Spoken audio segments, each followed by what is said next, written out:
Welcome to the Schmidt List, the podcast for people dedicated to managing successful projects, developing impactful products, and building engaged teams. And now, here's your host, Kurt Schmidt. Jeff, thanks for joining me on the show. Thanks for having me. How are you doing? Good. Yeah? Yeah. So you're over at Bustout. When did that start? In 2005? End of 2004, beginning of 2005. Okay. And so what do you guys do there? So we design and build custom web and mobile apps.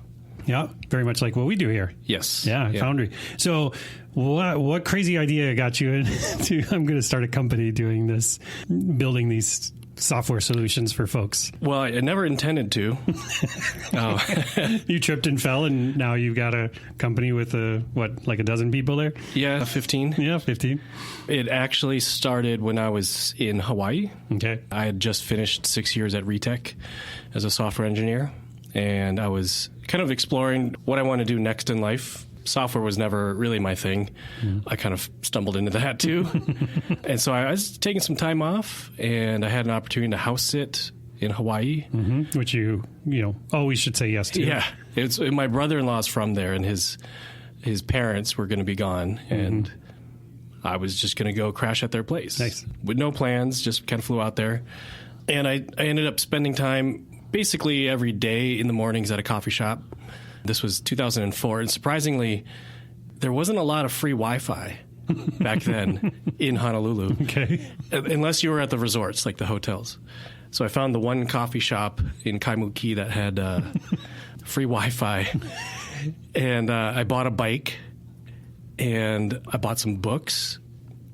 I can't remember what books, programming books, learned to program. I was still expanding my knowledge, and I would just go sit at the coffee shop and like hack at things and tinker, and slowly started running out of money.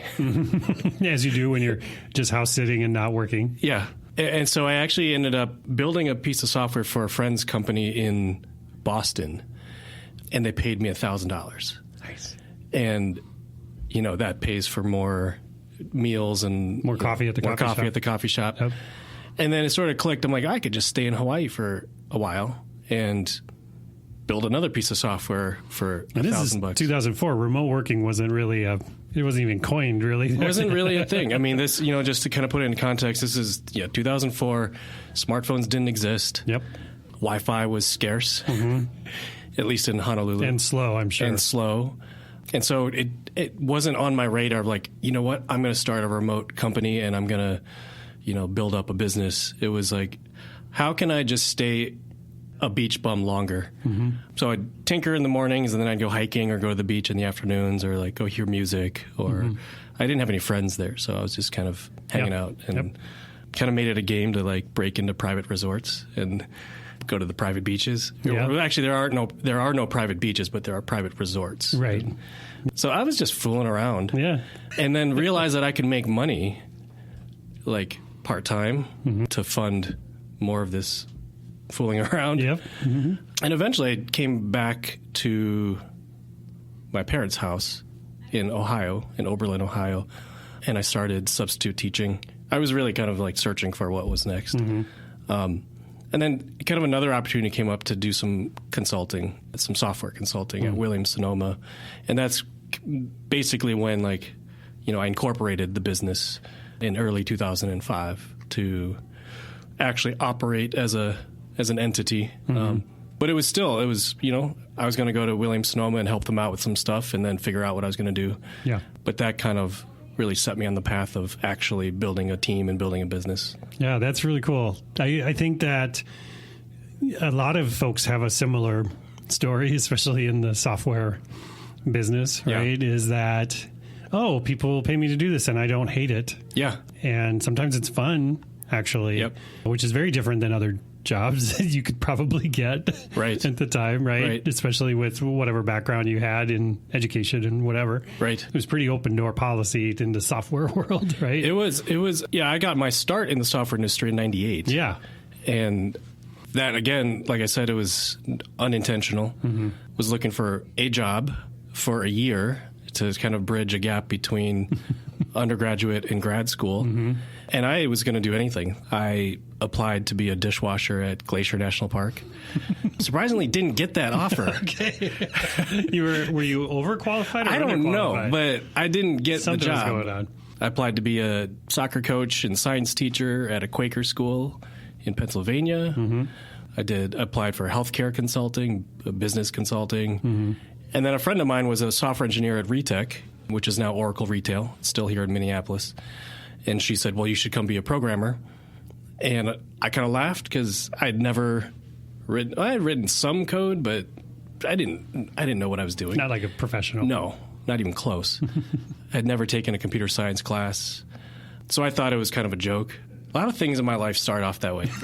It's kind of a joke. And it actually turns into something. Right. And I got a job offer, and it was the start of the .com boom.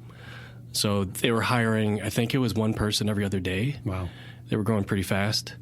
And when I started, I did six weeks of just training. So 9 to 5, classroom training. And you got paid for that, right? Got paid. I couldn't believe. It's a pretty sweet deal. Yeah, I couldn't believe that. Hard to find that these days. No, impossible.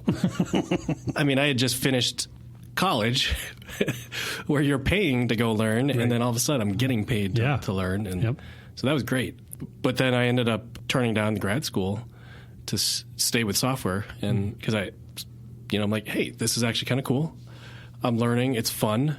I like the people I was working with, and what was supposed to be a 1-year time filler ended up being a 6-year job. Yeah. And you stayed there for a while. Yeah, it was great.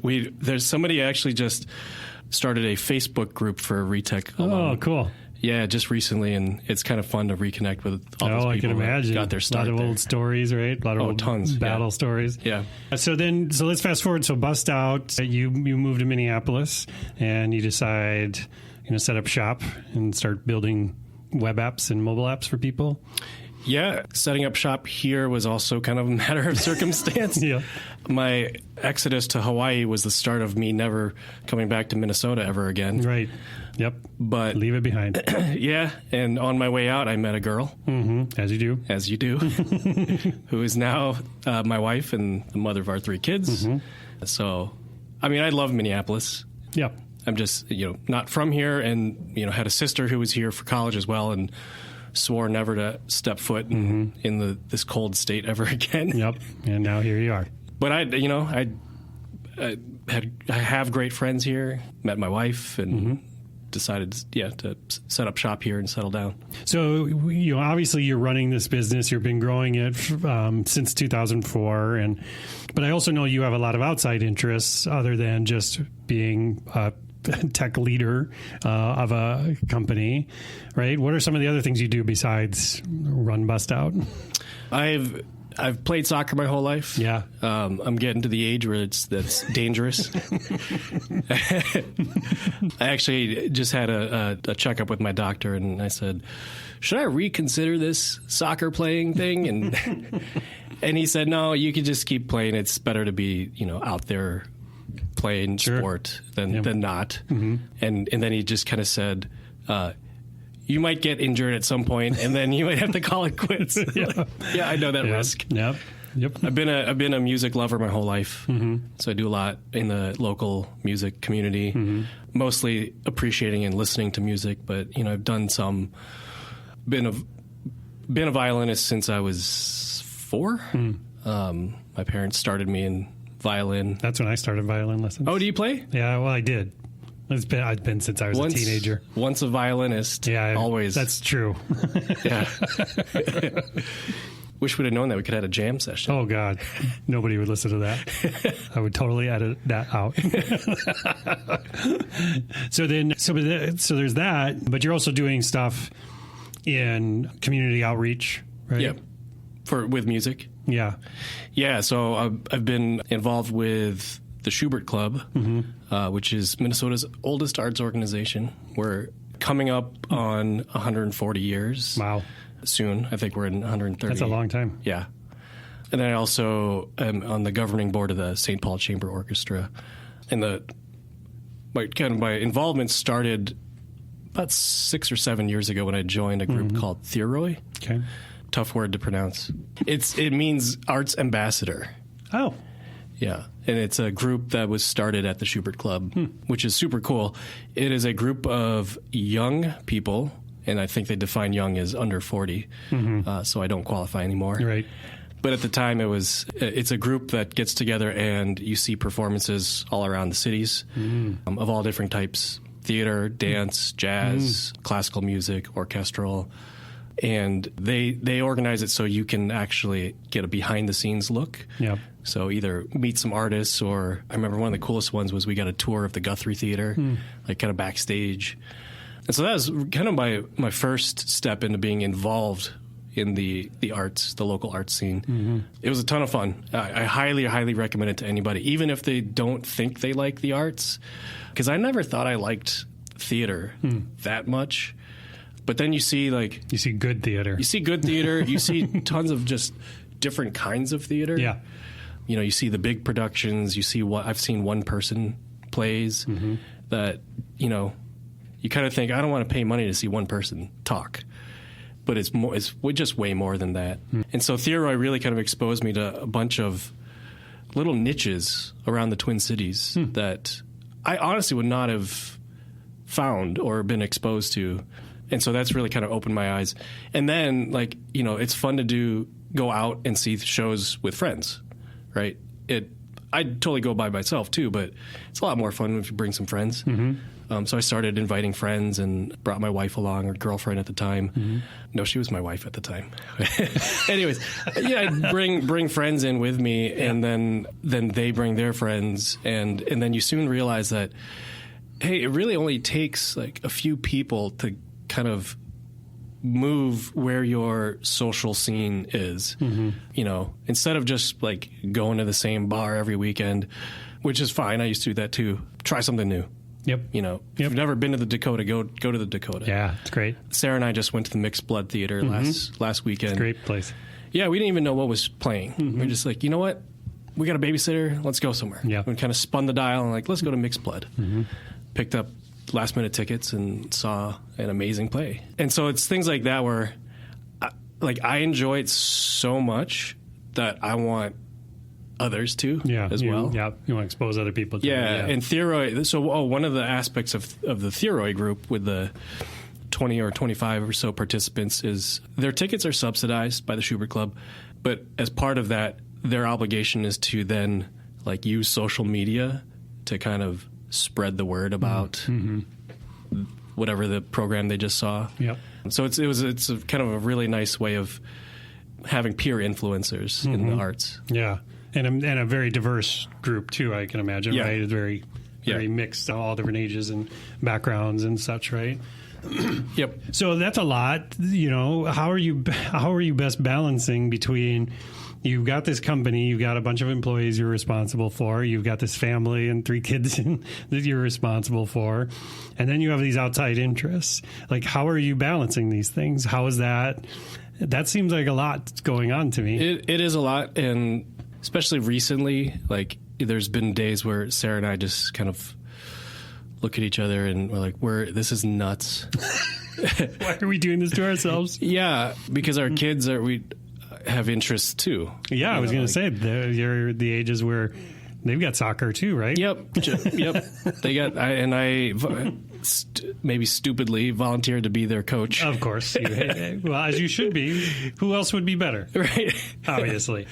But it gets crazy. We use Google Calendar a lot.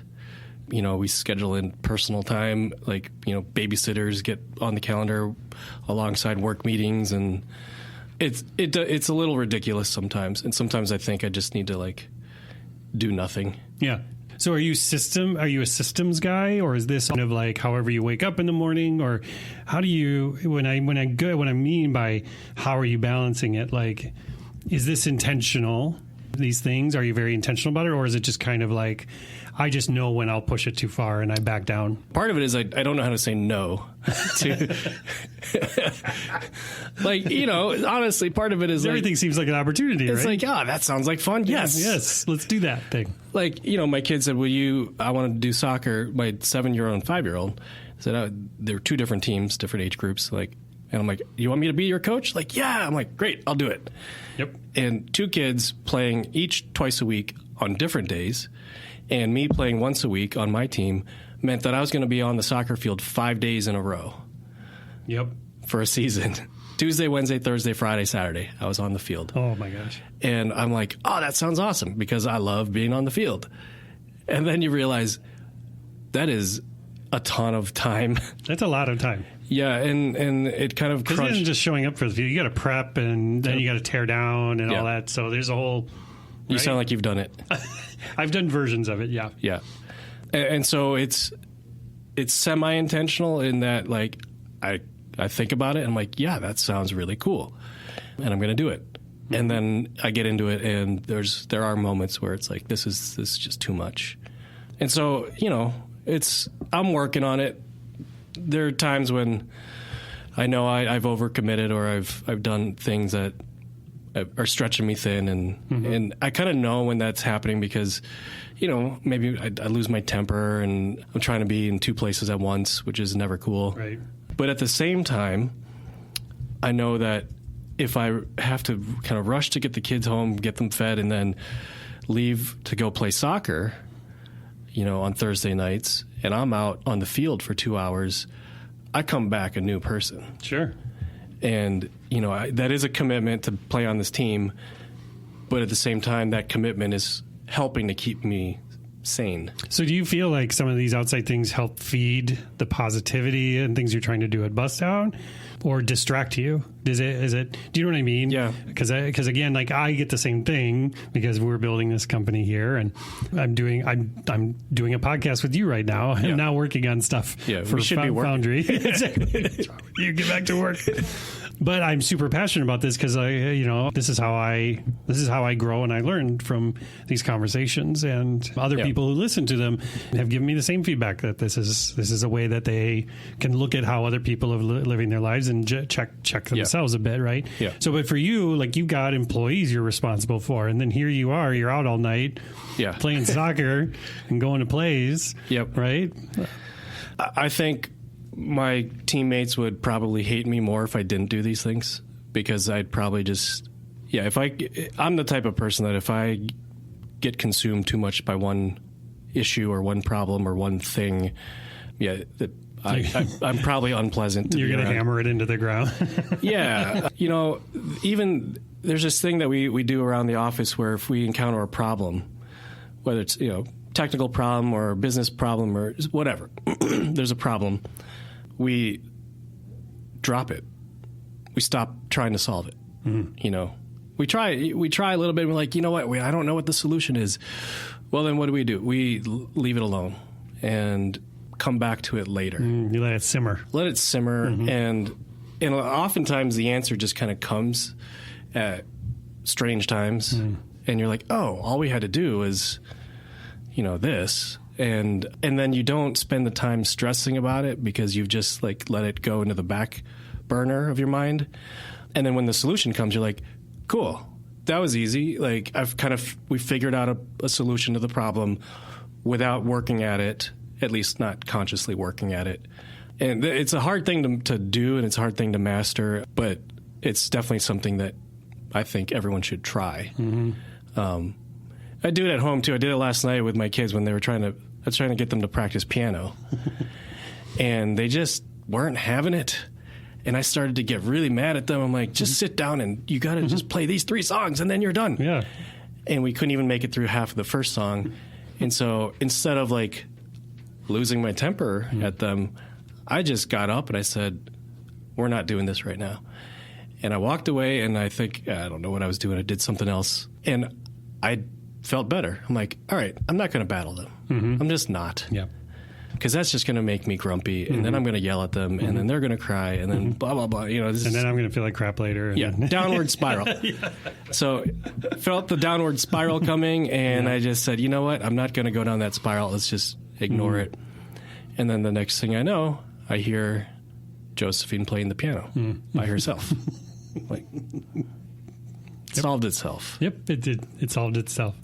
So then, when you're coaching like employees and things, obviously you're leading by example, because I'm guessing you want your employees to also have a life outside of work, right? Like Carolyn here likes to say, like, the employees at Foundry, like, your job should be the least interesting thing about you. Yeah. Right? Yeah. What are you bringing to the culture that we're building here? Right. So do you feel like you have to be very intentional with some folks about that, or do you feel like leading by example does it for you, or is it a mix of both? It's definitely, I don't think I lead by example. I think everyone on the team creates their own example for each other. Mm-hmm. You know, we have a team of 15 people, and I believe only 2 have degrees in computer science from college. And so it's probably pretty typical of people around my age and younger. Well, and maybe plus or minus 15 years. Yeah. And so people have created their own outside interests, and it kind of just, they're human beings, so they bring it with them. And you start to then, like, you know, you hang out with them, you go out to lunch, you talk about random things that they're doing, and random things that I'm doing, and every now and then, like, you know, pick up a new hobby because someone that you work with introduced you to it. Mm-hmm.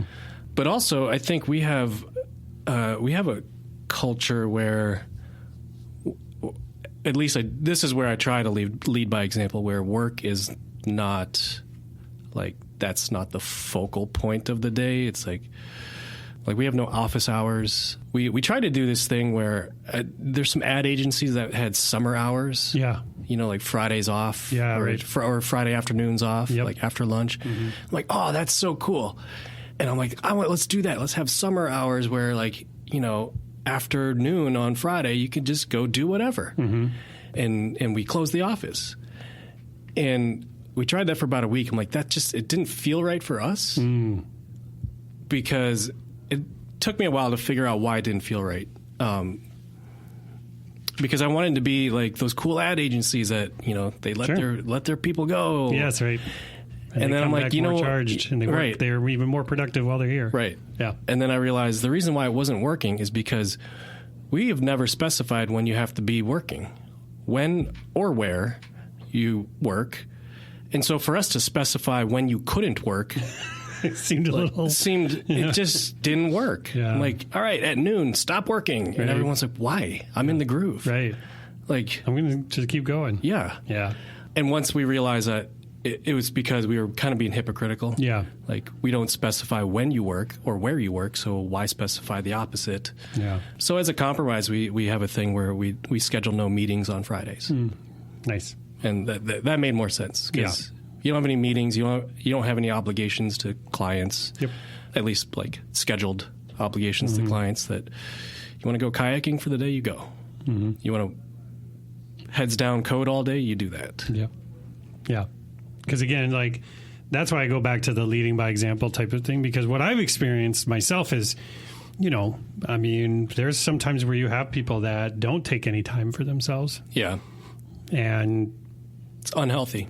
It is. And I believe, like, someone in your position, someone in my position, like, it's important to not necessarily give them permission, but to show them that. Yeah. Why this is important for their future selves. Right. Right. But also, you know, I had a teammate who said, we want to make sure work never feels like work. Or, we want to make sure that work never feels like a job. Mm-hmm. Yep.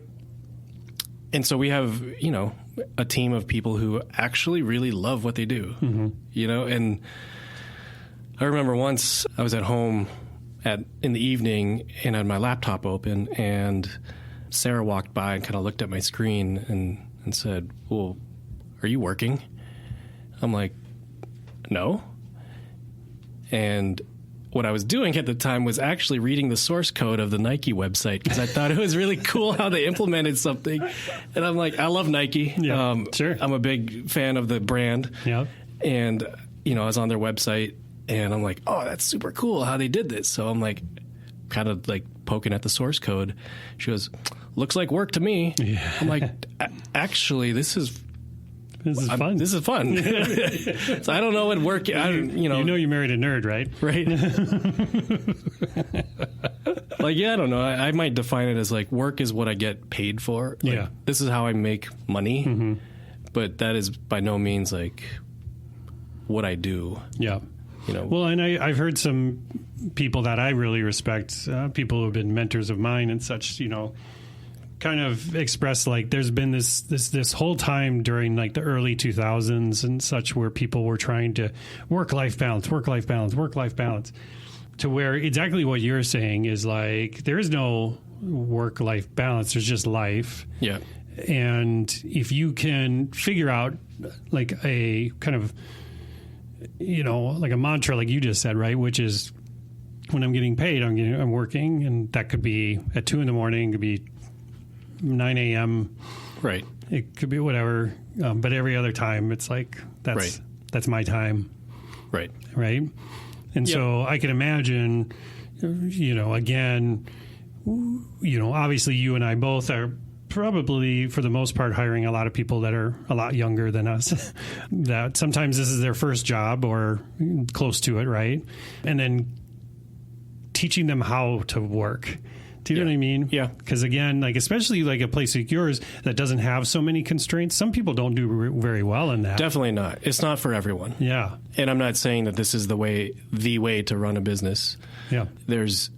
We have interns in the summer, and a lot of times the interns are, you know, considering where to go after college, and you know, I say take a job like where you are a cog in the machine to get that experience.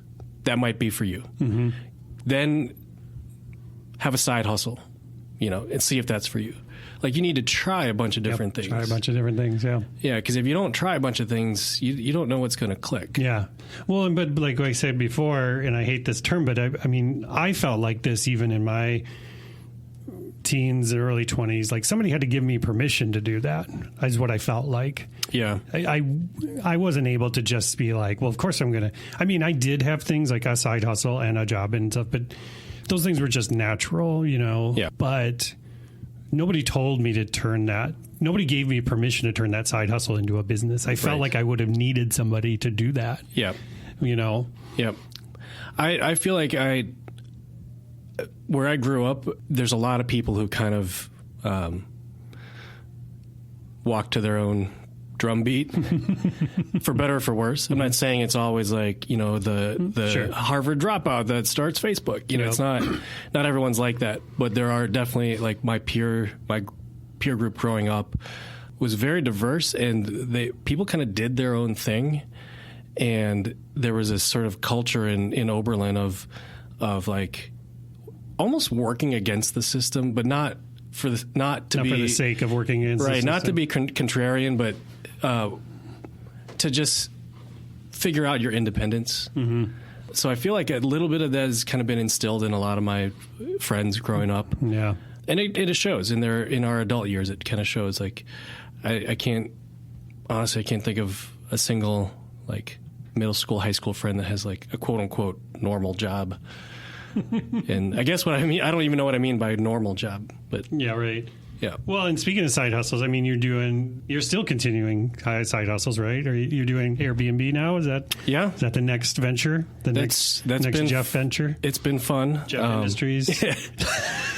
The days when we all have kind of tough days at work, but the days where my wife comes home and she's had a tough day or is frustrated, I'm like, you could quit and you could run the Airbnb business. Yeah, there you go. Turn it from a side hustle to the hustle. That's right. Yeah. Yeah. Yeah. When we had our third child 3 years ago, we needed a bigger house. And so we moved. We moved like 2 weeks after Eleanor was born, which that's really rough. Yeah. I mean, you moved and you have a 3-year-old. Yeah, no, it's terrible. Imagine moving with a 3-week-old. That was like one of the stupidest things I've done in my life. Yeah. But you live and you learn. But we moved into a bigger house, and we kept the old house, and we put it on Airbnb. And it's been great. Has it? Yeah. It's been fun. Was it really nerve-wracking at first? I think more so for my wife than me. I mean, we also were we had a newborn. Yep, 2 mortgages. Yeah, a newborn, a 2-year-old, and a 4-year-old at the time. Right. So. And I'm like, hey, let's start a business. Let's go furnish an entire house and then see if anyone wants to stay there. Yeah, let's do that. That sounds like a great idea. But I think in hindsight, Sarah probably had a little bit more like caution and sense to evaluate the risks. And I admittedly was probably just like, this sounds like a cool idea. Let's do it. Ready, fire, aim. Right. Or just ready, fire. Yeah, right. Yeah, exactly. Aim, what is that? I don't know. That sounds exciting. It's been fun. I've met people from all around the world. I don't meet all my guests, but it's basically, we get anywhere from 3 to 6 guests a month. Wow. We've been doing it for 3 years. Wow. Sounds like fun. Yeah, it has been fun. It opened, actually, of anything, this helped me look at my business differently, like my Bustout business. Really? Because we're essentially running a hotel. Yeah. Yep. And I don't know anything about the hospitality industry, so I had to learn. Yeah. I had to learn things. And our Airbnb guests are not the same types of customers as, a Bustout client. Mm-hmm. It's just different. Yeah. I never worked in service industry like, restaurants, or I never worked in hospitality. And so to learn things like leave the towels out. It's, simple things like that, like crease the bed sheets. Yep. You realize like what triggers satisfaction in a customer, and things that, since hospitality was totally new to me, everything was brand new. Yeah. Oh, use white sheets because it looks clean. Mm-hmm. Leave a note, leave some treats out, do little things. And then the return on those little things is it's essentially a 5-star review on Airbnb, but also like a connection to a person, appreciation, good vibes, all that thing. And so then I started looking at how we were treating our customers, Bustout customers. I'm like, oh, we could be doing this a little differently. Mm-hmm.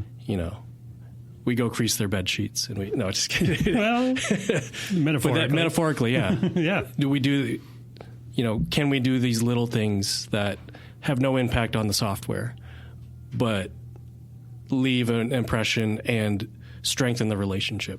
Yeah, I think that's a really powerful realization, because I see it over and over again in kind of the agency world where they either way overdo it or it's way underwhelming. Yeah. And I like what you're saying, though. I think it makes sense that some of these things you're doing outside is helping improve the business. It's helping improve the experience that the customers are having. It's probably also increasing the engagement and experience that the employees are having as well, because they understand why they're doing that, right? Yeah. It's very cool. Yeah. Well, Jeff, I want to thank you for joining me on the show. Sure, thanks for having me. It was super fun. So if I want to know more about Bustout Solutions, where do I go? Where do I find that? Bustout.com, which is great because we finally acquired that domain after me nagging the guy for 15 years. Just 15 years? Yeah, to give it up. Yeah. Bustout.com. Bustout.com. Cool. And if I want to follow Jeff and his musings, where are you most active? I post on Twitter occasionally. Jeff Lin, JEFFLIN. Mm-hmm. I try to capture that username on most social networks. Sure. Okay, cool. Yeah. Well, thanks for joining me. I really appreciate it. I learned a lot. Thanks for having me. Thank you for listening to The Schmidt List. If you want to learn more about how Foundry accelerates innovation, check out foundrymakes.com. And if you'd like me to speak about establishing a growth mindset at your conference or with your team, drop me a note at kurt@foundrymakes.com. Oh, and the next time you're on the internet, head to iTunes and leave the show a review. If you enjoyed this episode, please share it with a friend, because sharing is caring. I truly appreciate you taking the time to listen to the show, and I hope you have a fantastic week.